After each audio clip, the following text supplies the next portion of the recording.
Hey friends, welcome to another episode of Live Boldly with Sara. Today we're going to talk about what would you do in a situation where someone was having a cardiac arrest, they were going into cardiac arrest, or a young boy is floating down the river screaming for help because he can't swim, or your entire town is flattened, annihilated because of a natural disaster.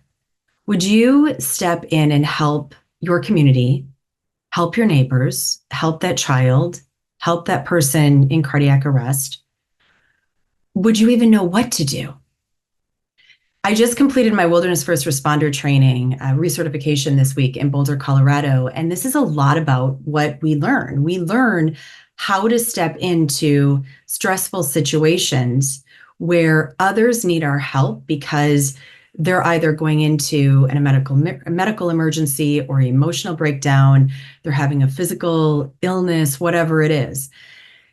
I got my first certification quite a few years ago, and it was for my business so that when I was guiding people in the wilderness away from emergency, hospitals and doctors, so that I could actually step in and help them. And I'm going to tell you, it's been one of the greatest things for me. It's been one of the greatest certifications that I could have ever received because it's taught me how to keep my mindset in check, to keep my emotions in check in order to help others that are really needing you in that moment. And then I started thinking this week about how many people in this world are too afraid to do just that. They're too afraid to step up. They will wait for somebody else to be the guide, to be the lead before they do step up and help out in emergency situations. Do you remember that show quite a few years ago? I think it was on ABC. What would you do? I loved that show because it literally put people in real life situations, and it watched the ABC watched to see what would that person do. Would they actually step up and help others? Would they lead with kindness, or would they walk away from the emergency that was before them?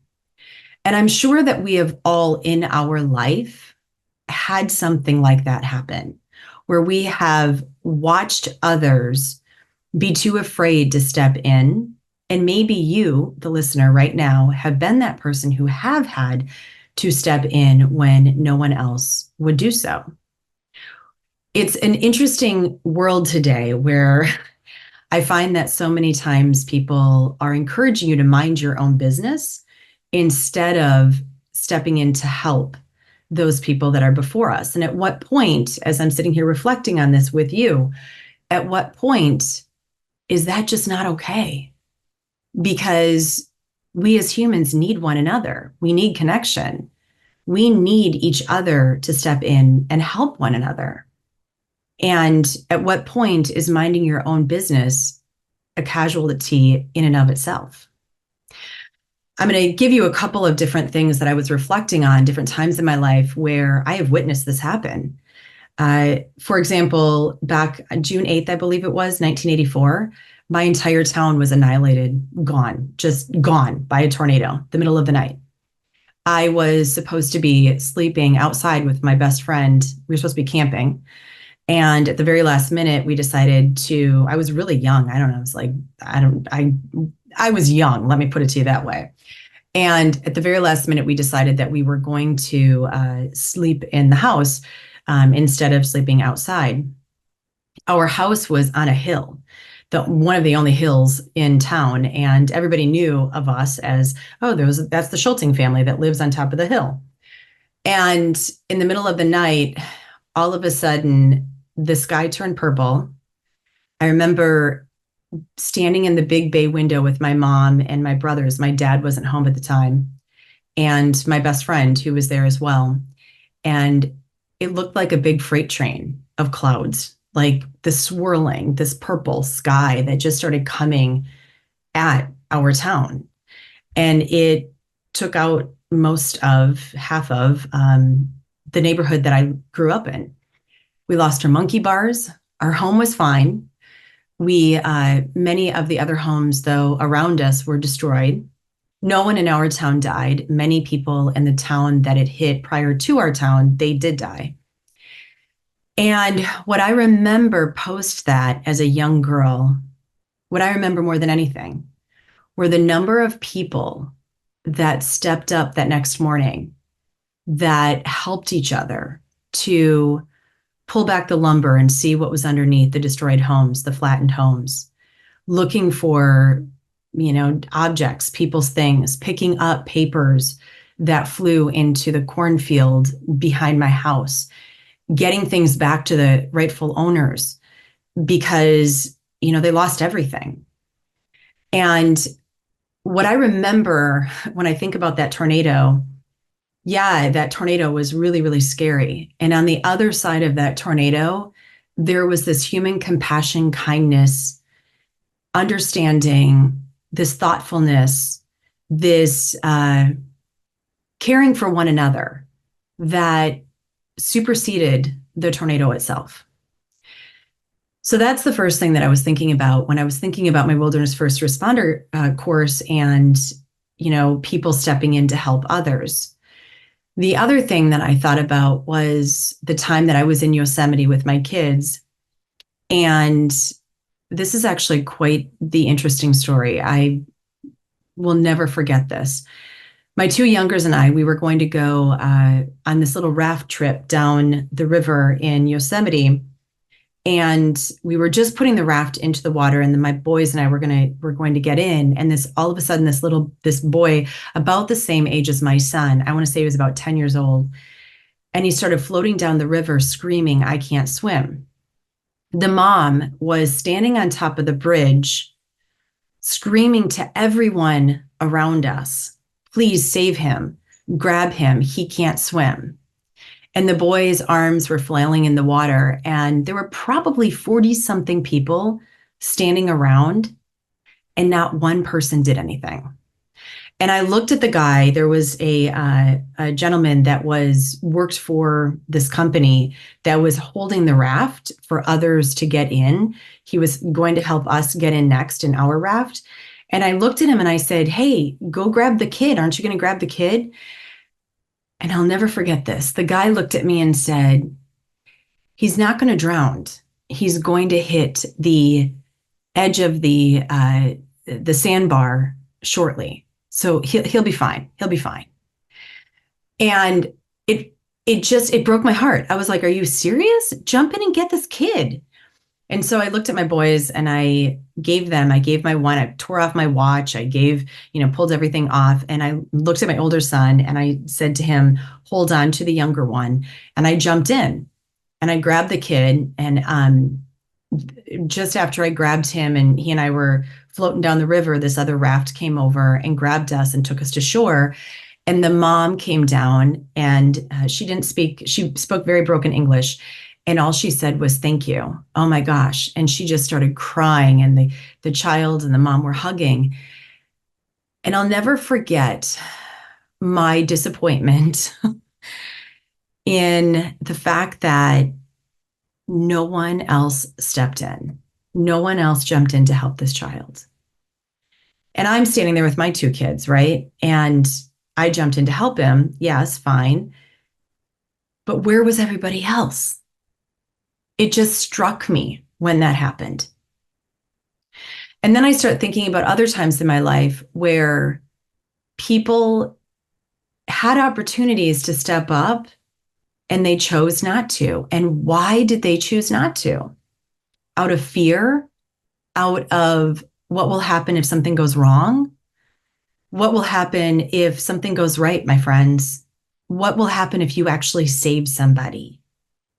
And so the next time that somebody needs you, the next time that you have an opportunity to jump in and help another human being, to create impact on another human being, do it. Because you have no idea. You have no idea the influence that you're going to have on that person's life to do the same later on within theirs. I always come back to this other question, right? And the other question that I come back to is not so much what would you do, but what would you want done? Would you, if you were that mom standing on that bridge, would you want somebody to jump in and save your son? If you had your house annihilated, flattened, would you want your neighbors to come up and help you to uncover and to find all of your belongings that mean so much to you? If somebody that you know was going into cardiac arrest, would you want somebody to step in and help that person? Right? I think about the times that I have stepped in out, even when I was so afraid. I remember when I led Sean Cheshire through the Grand Canyon the first time, blind woman, blind para-athlete. She ended up being one of the most, I mean, it was one of the most amazing clients to have guided through the Grand Canyon. And if you think that I wasn't afraid when I was like, okay, Sean, I've never led a blind person, much less through the Grand Canyon. Will you teach me what to do so that I can best help you? If I would have let fear take over, I never would have stepped up with the courage and the confidence to help her to achieve the goal that she was looking for. I was so afraid to say yes.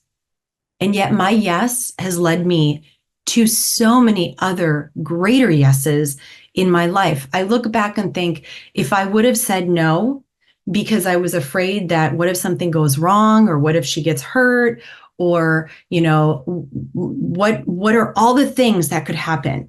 Because there were many, many things that could have gone wrong, right? That's not what I focused on, though. It was focusing on what are the things that could go right. And if I was a blind para-athlete and I wanted to go climb the Grand Canyon, what would you want done? Would I have wanted her to step up for me? Yeah, I would have. And so when you start to shift the perspective and look at it in that way, right? That's where we can create more good in this world. So here's my plea to all of you. If you don't know CPR, please go learn.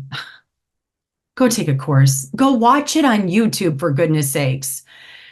Learn how to give CPR to somebody. Learn the simple techniques. Learn the simplicity of first aid. Learn how to control your emotions in a high pressurized situation, how to walk in mentally prepared, knowing that you are there for a reason at that very moment to step up and to help others. You can get Wilderness First Responder certified. I highly suggest that if you do, you go through Wilderness Medical Associates. I've been taking courses from them for the last, since I started my business.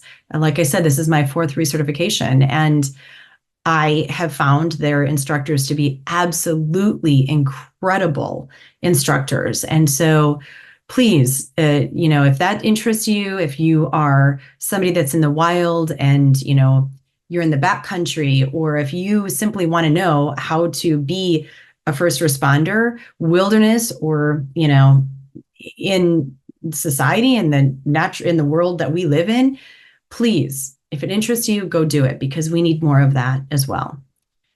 So with that, what would you do? And what would you want done yourself? Please push this out to other people. Share this with others, your friends, in your social media, because that's how we get it spread out into the world. Subscribe, rate, and review. And if you do put this on social media, please tag me, and take this time to reflect on that one, please, today and all days. What would you do? What would you want done? I love you. Thank you for being here, and have a wonderful, wonderful rest of your day.